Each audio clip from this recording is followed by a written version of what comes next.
তোমার নিজের পুত্রের এত বড় গুরু দায়িত্ব আমার কাঁধে দিয়ে তুমি ওখান থেকে চলে এলে, এই সত্য জানতে পারিনি। এর কোনো ক্ষমা নেই। এর জন্য দায়ী আমি নন্দ। এই কথাটা আমি জেনেও তোমার থেকে লুকিয়েছিলাম, এই ভেবে যে আবেগের বশবর্তী হয়ে এই সত্যি কথাটা তোমার থেকে বেরিয়ে কংসের কান অবধি না পৌঁছে যায়।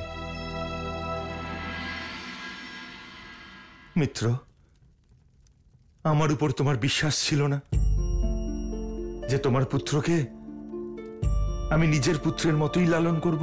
নিজের থেকেও বেশি ভরসা আছে নন্দরাজ। আপনার উপর সম্পূর্ণ বিশ্বাস আছে যে আপনি আমার সোনাকে মহারাজ বসুদেবের থেকেও বেশি ভালোবাসেন, আর যশোদা আমার থেকে বেশি স্নেহ করে। কিন্তু পুত্রের সুরক্ষার কথা ভেবে ভয় পেয়ে গেছিলাম। এই সত্য আপনাকে খুব দুঃখ দিয়েছে নন্দরাজ, সেই জন্য আপনার কাছে ক্ষমা চাইছি। এটা ঠিকই, আমি ভয় পেয়েছিলাম, কিন্তু এই ভয়ের মধ্যেও একটা শক্তি ছিল আমার, তা হলো তুমি। তুমি আমার সর্বশ্রেষ্ঠ এবং অত্যন্ত বিশ্বাসের পাত্র নন্দ। এই কারণে সেই রাতে আমি কানাইকে তোমার কাছে দিয়ে এসেছিলাম। এটা কালকের বিশ্বাস নন্দ, যা কিনা আজ কংসের বিনাশ রূপে প্রতিফলিত হবে। নন্দরাজ, আমার সোনা কেমন আছে? তোমাদের কানাই সুস্থ আছে, কিন্তু আমি শুধু এই কথা জানি না যে ওকে তোমাদের যোগ্য করে তুলতে পেরেছি কিনা। আমি ওকে গোপালক করে তুলেছি, আমি অবশ্যই ওকে মাখনচোর করে তুলেছি, কিন্তু আমি যদি এ কথা জানতাম যে ও তোমাদের সন্তান, আমি ওকে সে সমস্ত জ্ঞান, সমস্ত শিক্ষা দিতাম যা কোনো রাজকুমারের পাওয়া উচিত। কিন্তু এই সত্য আমি অনেক পরে জানতে পেরেছি। তাই যদি আমার লালন পালনে কোনো ত্রুটি থেকে থাকে আমাকে ক্ষমা করে দিও। নন্দ, তোমার দুঃখের কোনো কারণ নেই। তুমি কানাইকে যেমন মানুষ করেছ, ওর তেমনই হওয়া উচিত ছিল। তুমি ছাড়া এ অসম্ভব ছিল।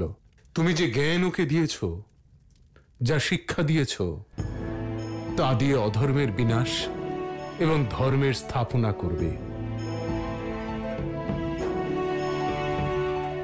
অক্রূর মহাশয় কানাইয়ের সব খবরই আমাকে দিতেন। কানাই যতগুলো অসুরকে বধ করেছে, একজন গোয়ালা হয়েও তা করতে পারত। এটাই নিয়তি। কানাই আমাদেরও খুব আদরের মিত্র। ওর লালন পালনে আমার কোনো ত্রুটি থেকে থাকে তাহলে ক্ষমা করে দিও।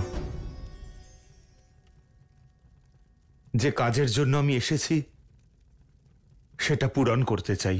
কি এমন কাজ নন্দ? তোমার ঋণ শোধ করতে।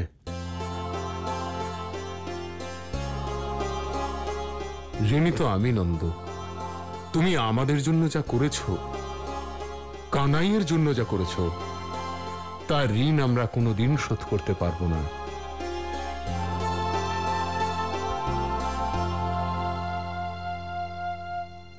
নন্দরাজ, আমার সোনা কোথায়? এখানেই আছে। জেদ করে বসেছিল যে তোমাদের সঙ্গে দেখা করতে আসবে না। কংসকে বধ করার পরেই তোমাদের কাছে আসবে। কিন্তু আমি ভয় পেয়েছিলাম যে কেউ যেন ওর কোনো ক্ষতি না করে। তাই কানাইকে এবার তোমাদের কাছে দিয়ে গেলাম। তোমরা যা সিদ্ধান্ত নেবে, যা আদেশ করবে, কানাই তাই করবে। হ্যাঁ, কিন্তু কিন্তু আমার পুত্র কোথায়? কানাই,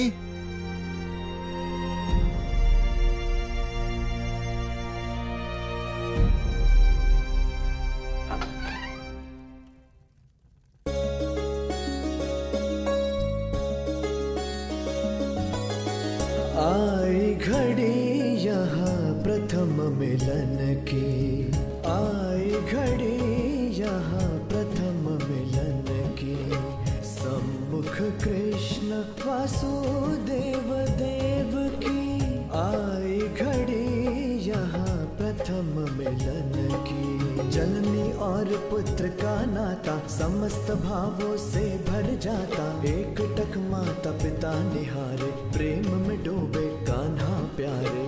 सफल हुई वर्षों की प्रतीक्षा, पूर्ण हुई माँ पिता की इच्छा। माँ, আমি আসছি। মা,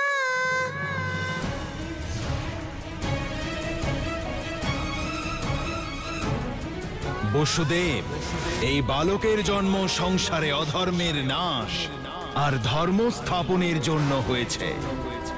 যাও, এই বালককে গোকুলে নন্দের ওখানে নিয়ে যাও, আর ওর স্থানে নন্দের কন্যাকে এখানে নিয়ে এসো।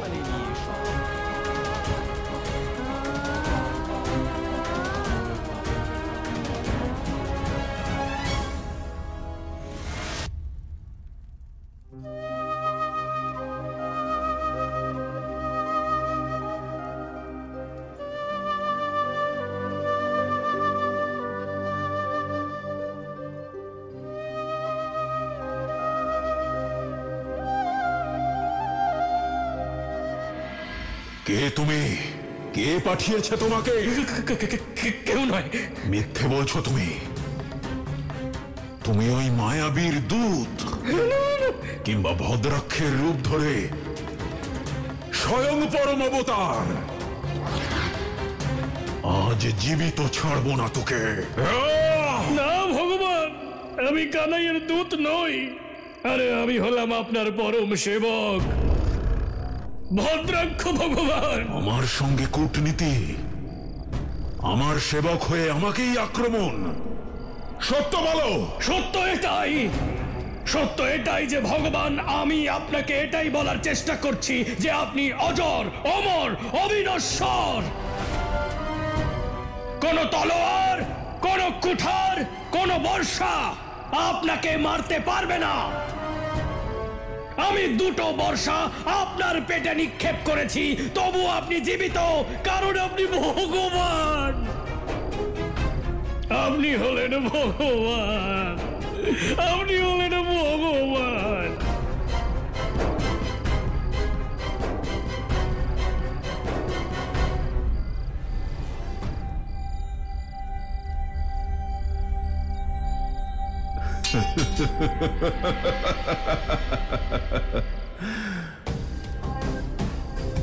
ভগবান আমি, ভগবান কংস, কেউ মারতে পারবে না আমাকে। ঠিক বলেছেন ভগবান, এটাই তো আমি আপনাকে বলার চেষ্টা করছিলাম তখন থেকে। আপনাকে কেউ মারতে পারবে না। এইসব কানাইয়ের মায়া ও আপনার মনের মধ্যে ভয় সৃষ্টি করতে চাইছে, মনের মধ্যে মৃত্যুর ভয়, যাতে আপনি আগে থেকে হার স্বীকার করেন। হে ভগবান, সত্য বলেছ তুমি। তুমি তো আমার চোখ খুলে দিলে ভদ্রাক্ষ। ওই কানাই আমাকে, আমি তো ক্রূর, ত্রিকালদর্শী, আমি সর্বশক্তিমান, চক্রধারী। তোমার ওই পরম অবতার আমাকে যতই ভয় দেখানোর চেষ্টা করুক, জীবিত ছাড়বো না আমি ওকে। অসাধারণ, অসাধারণ। এই তো আমার ভগবানের মতো কথা বলেছেন। আপনি কোনোদিনও মরবেন না ভগবান। আগামীকালের যুদ্ধ যেন কানাইয়ের জীবনের অন্তিম যুদ্ধ হয়। ওই কোট আর তোষল, ওদের থেকে কেউ বাঁচতে পারবে না। আরে সমগ্র সংসারে ওদের মতো শক্তিশালী আর দ্বিতীয় কেউ নেই। আর দ্বিতীয় কথা ভগবান, ওই কানাই আর বলরাম তো আগে থেকেই আহত।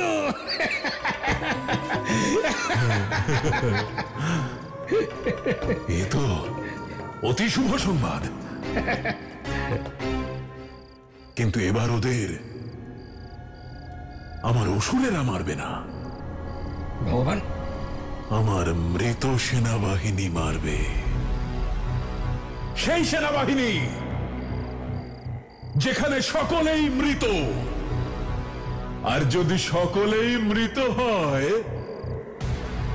তাহলে তাদের কে মারবে?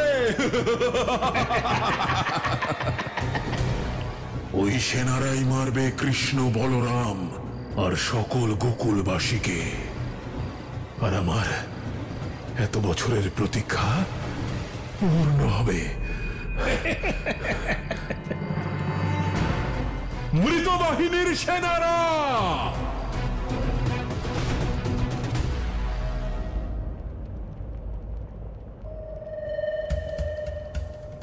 ভগবান, এটা কেমন গুহা?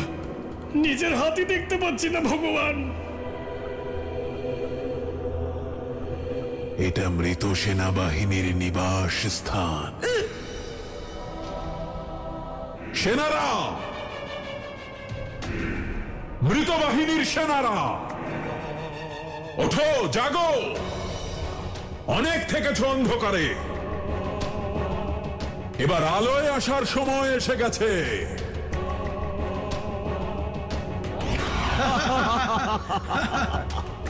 ভগবান কংসের জয়, ভগবান কংসের জয়, ভগবান কংসের জয়, ভগবান কংসের জয়। আশীর্বাদ। মৃত বাহিনীর সেনারা, তোমাদের সবার মধ্যে অন্ধকারের শক্তি সঞ্চিত হয়েছে। এবার তোমাদের অন্ধকার ছড়িয়ে দেওয়ার সময় এসে গেছে। আদেশ দিন ভগবান কংস। আদেশ দিন। ব্রজভূমিকে শ্মশান ভূমি বানাতে হবে, কেউ যেন না বাঁচতে পারে। সব ব্রজবাসীদের ভবলীলা সাঙ্গ করে দাও। মা, বাবা, এখন এই অশ্রুর কোনো প্রয়োজন নেই, আমি এসে গেছি। এটা দুঃখের অশ্রু নয় সোনা, এটা আমার মমতার অশ্রু, যা আমি এত বছর ধরে আগলে রেখেছিলাম। এই ভেবে যেদিন আমার সন্তান আসবে সেই দিন আমার সব মমতা তার ওপর অশ্রু হয়ে ঝরে পড়বে। এত বছর পর আজ এই অশ্রু ঝরে পড়তে দাও। মা, যদি তোমার সব মমতা এই অশ্রুতেই ঝরিয়ে দাও তাহলে তোমার ভালোবাসা আর স্নেহ কি করে দেবে? কানাই, তোমার যশোদা মায়ের স্নেহের তুলনায় আমার স্নেহ কিচ্ছু নয়। এটা তো সত্য মা, যে যশোদা মায়ের মতন ভালোবাসা আমাকে এই সংসারে কেউ দিতে পারবে না মা। কিন্তু মা, এখন আমার লোভ বেড়ে গেছে। লোভ? তুমি লোভী কবে থেকে হলে? যবে থেকে তোমাকে দেখেছি তবে থেকে মনে দুই মায়ের ভালোবাসা পাওয়ার লোভ বেড়ে গেছে মা। এখন ওনার ভালোবাসাও চাই আর তোমারও। এখন তুমি তোমার মমতাকে ঝরে যাওয়া থেকে আটকাও, না হলে আমি কেঁদে ফেলবো।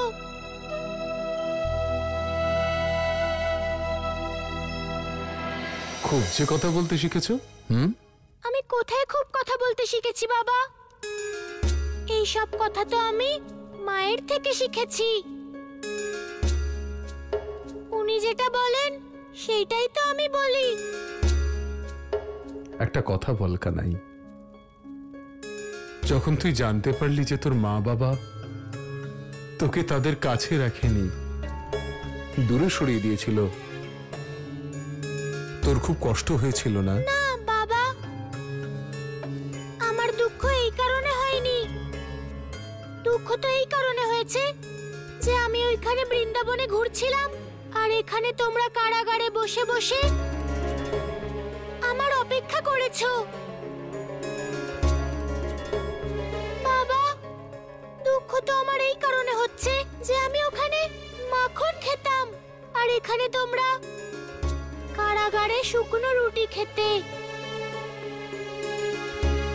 আর এই দুঃখ আমার জীবন থেকে কখনো যাবে না। না কানাই, এই কথাটা তোমার মনের মধ্যে রেখো না।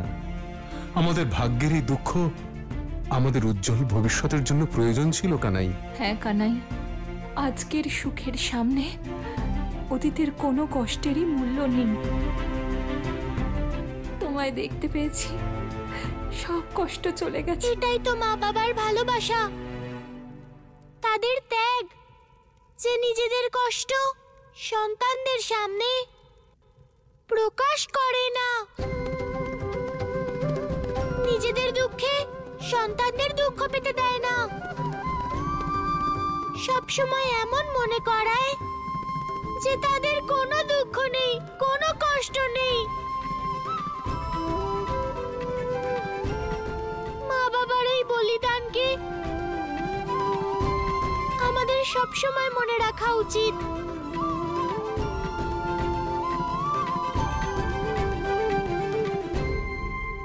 আচ্ছা, এভাবেই বড় বড় কথা বলতে থাকবে? নিজের মাকে জড়িয়ে ধরবে না?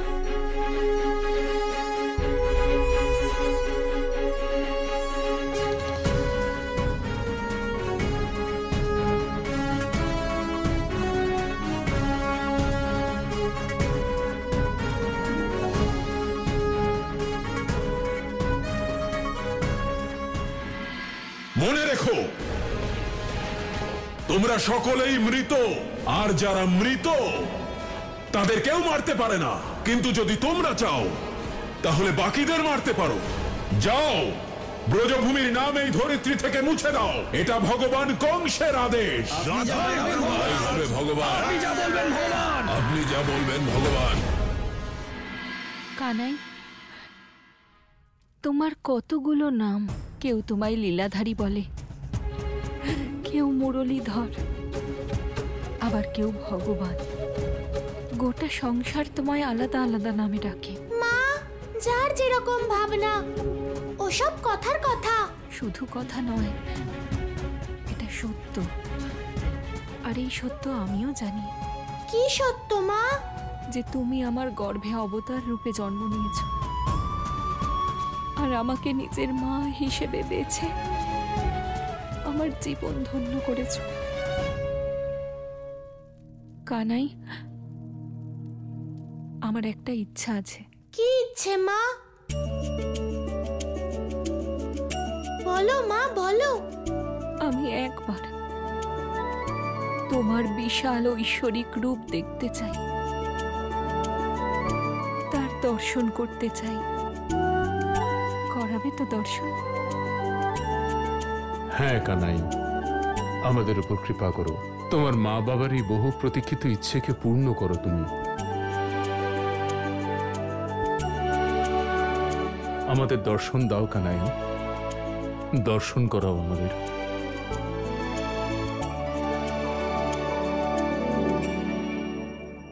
মা বাবার এত বড় ত্যাগের সামনে এই ইচ্ছে তো কিছুই নয় মা। আমি আজ যা কিছু, তা তোমাদেরই জন্য। যা আমার আছে তা সবই তোমাদের।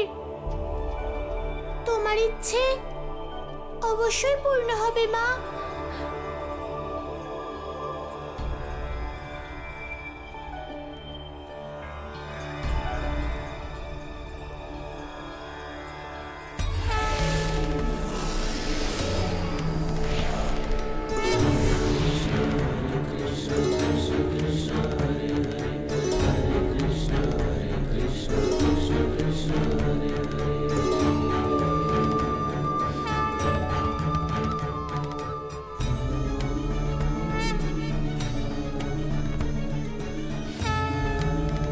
প্রভু, নিজের গর্ভে আপনাকে জন্ম দিয়ে আমি যতটা প্রসন্ন হয়েছি, ততটা দুঃখ পেয়েছি যে আমি আপনার 7 ভাইকে বাঁচাতে পারিনি, আর আপনিও তাদের রক্ষা করতে পারেননি। হে দেবকী মা, 7 নয় বরং 6 পুত্র। এই সংসারে যখন যা কিছু ঘটে সে সবই পূর্ব নির্ধারিত। তাই যা হয়েছে তা নিয়তি। ওই 6 শিশুর উদ্ধার ওইভাবেই হওয়ার ছিল, আর সেটাও ওই কংসের হাতেই। আমার ওদের না বাঁচানোর কারণ ওরাই ছিল। সেটা কি করে প্রভু? ওরাই আমার কাছে চেয়েছিল যেই গর্ভ থেকে আমি জন্ম নেব সেই গর্ভ থেকেই যেন ওদের উদ্ধার হয়। তাই মা, তুমি দুঃখ পেও না। প্রভু, সেই সপ্তম সন্তান? যে সপ্তম সন্তানকে তুমি গর্ভে ধারণ করেছিলে সে জীবিত আছে, আর এই ব্রজভূমিতেই আছে। সে জীবিত আছে? কে সে প্রভু? আমার দাদা বলরাম। সে তোমারই পুত্র, যাকে মা রোহিণী নিজের গর্ভে ধারণ করেছিলেন।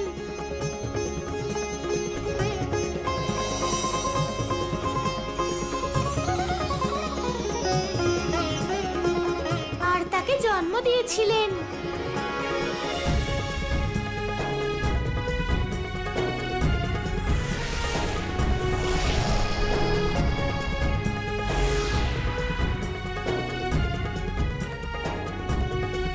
বলরাম? বলরাম?